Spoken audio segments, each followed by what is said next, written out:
السلام عليكم ومرحبا بكم فيديو جديد. معكم مريم. اليوم غنقترح عليكم اسهل جينواز بالشوكولات. ممكن تستعملوها في بزاف ديال الاستعمالات، تستعملوها كسويس رول او لا كيكه عاديه او لا جينواز عاديه. خليكم معايا باش تشوفوا المكونات وطريقه التحضير. غنحتاجوا 5 ديال البيضات يكونوا بدرجه حراره المطبخ،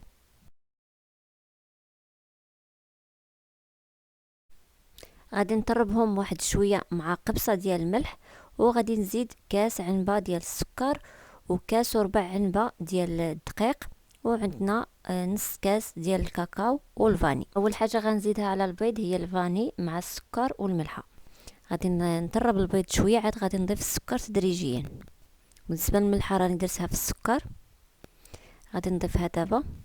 نبدا نضيف السكر تدريجيا.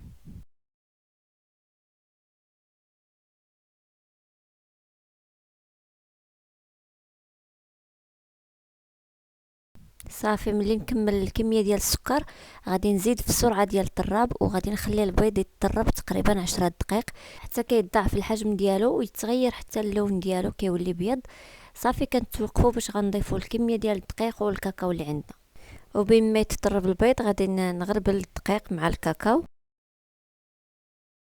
عندي كاس وربع ديال الدقيق العبار بالكاس ديال العنبه، تقريبا معلقه كبيره هي 4 كاس ديال الدقيق كيف ما غتشوفوا معايا، تكون عامره مزيان. وغنزيد عليه نص كاس ديال الكاكاو، تقريبا 2 معالق يكونوا عامرين.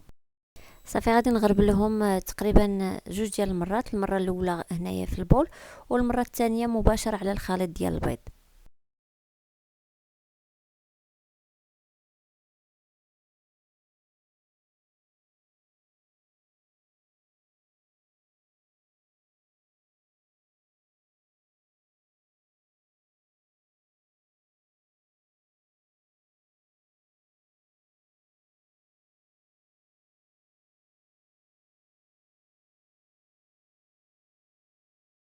صافي هنا من بعد ما غربلت الدقيق والبيض وجد ضعف الحجم ديالو كيف ما كتشوفوا، وكذلك تغير اللون ديالو.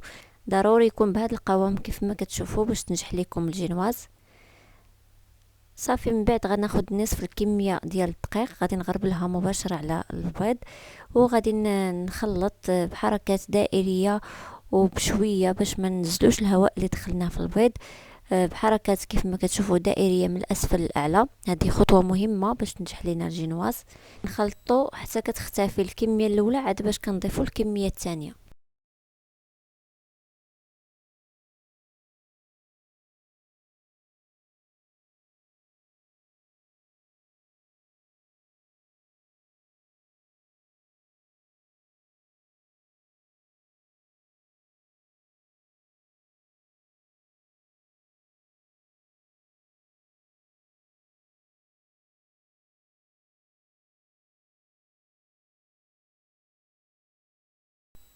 صافي هذا هو الخليط كيف ما شفتوا من بعد ما كملت الكميه الثانيه.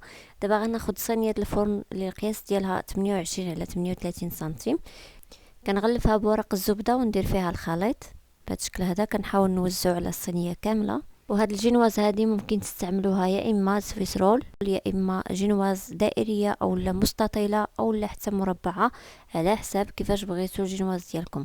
غتقطعوا هاد الجينواز هذا بالشكل اللي بغيتو او لا تشكلوه سويس رول، فكينفع في الاستعمالات كامله. هنايا من بعد ما وزعت الخليط في الطاوه غادي نضرب بها فوق سطح العمل حتى كنخرج منها هاد الفقاعات اللي كيبانوا لكم، تقريبا مره ولا 2 ولا حتى 3.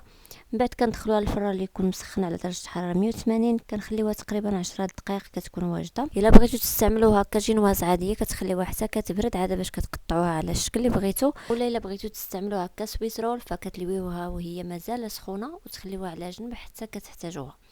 كانت هذه هي الوصفه ديال اليوم، نتمنى تعجبكم ونتمنى تبارطاجيو الفيديو مع الاصدقاء ديالكم وتخليو لي لايك الا عجبكم الفيديو. شكرا على المتابعه، الى فيديو قادم ان شاء الله. خليكم على خير.